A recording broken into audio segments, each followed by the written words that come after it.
बिस्मिल्लाहिर्रहमानिर्रहीम। अस्सलाम वालेकुम। क्लास 9 आर्ट्स से बच्चों, आइए हम नसीर लियाज student. I am going to start exercise 3.2 करने से पहले आप लोगों ने कुछ बेसिक कॉन्सेप्ट है उसके आपने वो समझने हैं जी।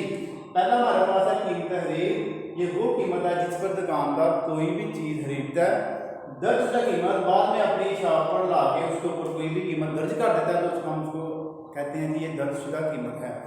उसके बाद कीमत फरोख्त आ जाती है। कीमत फरोख्त क्या है जी? दुकानदार और जो कस्टमर है उनके दरमियान बहस होने के बाद वो जब चीज़ बेच देगा जिस कीमत पर, उसको हम कीमत फरोख्त कहेंगे जी। अब देखिए फर्ज करें कि एक दुकानदार है, उसने 800 रुपये की चीज़ खरीदी है, उसको ऊपर उसने लिख दिया जी ये 1200 की मैंने जिनकी दर्ज कर दी है, उसके ऊपर दर्ज कीमत होगी। बाद में उसने बहस वगैरह करके तो वो 1000 की बेच दी है। तो अब आप देख सकते हैं कि उसने कितनी डिस्काउंट दी है और कितना मुनाफा उसको हासिल हो गया है। यानी कि 800 वाली चीज के ऊपर 1200 लेकर फिर भी उसने 1000 का उसको सेल कर दिया। अब इसकी आपने छूट निकाल ली। छूट मतलब कि इसको इंग्लिश में डिस्काउंट कहते हैं। तो दर्जशुदा कीमत 1200 है, उसमें से आपने कीमत फरोख्त 1000 निकाल देना है। तो आप उसमें कितनी डिस्काउंट दी है? 200 रुपया उसने डिस्काउंट दे दिया है। तो ये था डिस्काउंट का मेन कॉन्सेप्ट। जब भी आपने छूट फाइंड करनी होगी तो दर्जशुदा कीमत को कीमत फरोख्त को माइनस दर्जशुदा कीमत में से कीमत फरोख्त को आपने माइनस कर देना है। तो आपके पास क्या आ जाएगी? छूट आ जाएगी। तो अब करते हैं इसका क्वेश्चन नंबर 1। कीमत फरोख्त नोट कीजिए जी। दर्जशुदा कीमत 728, छूट 6% है। तो अब हमने क्या करना है? इसकी क्या फाइंड करनी है जी? कीमत फरोख्त का जो फार्मूला है मैंने एक साइड पे लिख दिया है, आपने इसको अच्छी तरह याद कर लेना है। ये पहले क्वेश्चन में यूज होगा। कीमत फरोख्त बराबर है दर्जशुदा कीमत मल्टीप्लाई 100 माइनस छूट डिवाइड 100 जी। ये आप देख सकते हैं जो आपका पुराना फार्मूला था कीमत फरोख्त का, इसकी जगह पे क्या था जी? कीमत खरीद था बस। और माइनस इधर प्लस प्रॉफिट था या माइनस डिस्काउंट वो था, नुकसान था। अब डिस्काउंट आ गया, आपका छूट आ गया। तो छूट आपका हर सवाल में माइनस ही होना है। तो दर्जशुदा कीमत की जगह पे यानी कि वो जो थी ना इसकी कीमत फरोख्त थी, इसके ऊपर दर्जशुदा कीमत आ गया जी। सेम वही फार्मूला आपका, बस डिस्काउंट जो है ना वो छूट जो है वो आप हर दफा माइनस ही करेंगे। अब आप देखें दर्जशुदा कीमत हमारे पास है 728 रुपये, 100 माइनस छूट का 6 रुपये। तो इसको आप डिवाइड कर दें, 728 आ गया सेम ऐसे ही। इसको पहले माइनस करेंगे, ये हो जाएगा 94 डिवाइड 100।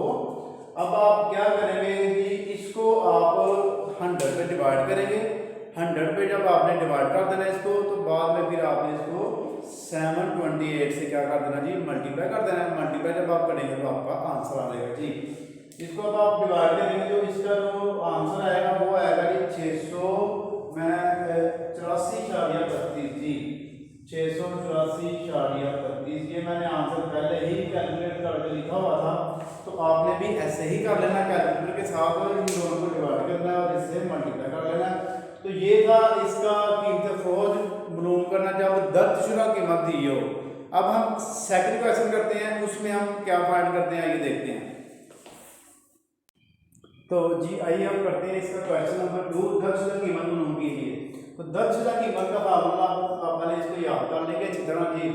दर्जशुदा कीमत इस बराबर है कीमत फरोख्त 100 माइनस छूट। यानी कि कीमतें जो आपकी खरीद थी ना वो स्वयं आपकी देखिए इधर थी ना पहले, तो अब आप यहाँ पे क्या आ गई? दर्जशुदा कीमत आ गई है। ये सारा फार्मूला वही है, छूट माइनस हो गई है। छूट को अब आप हर सवाल में माइनस ही करेंगे जी।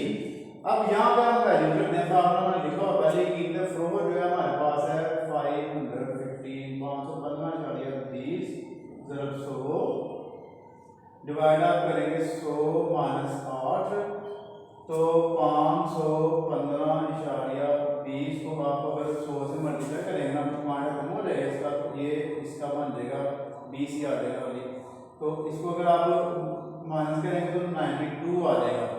तो 92 जब आप आएगा तो इसको आप डिवाइड करेंगे। तो डिवाइड करने के बाद इसका आंसर आएगा ना वो फिलहाल मैं पीछे से देख के लिख रहा हूँ। इसका आंसर आपने इसको कैलकुलेट करके लिख लेना है जी। 3.2 का जो है वो दूसरे पार्ट का आंसर है 560, इसका आंसर आएगा। तो ये आपने अब इसको डिवाइड करके इसका आंसर निकाल लेना।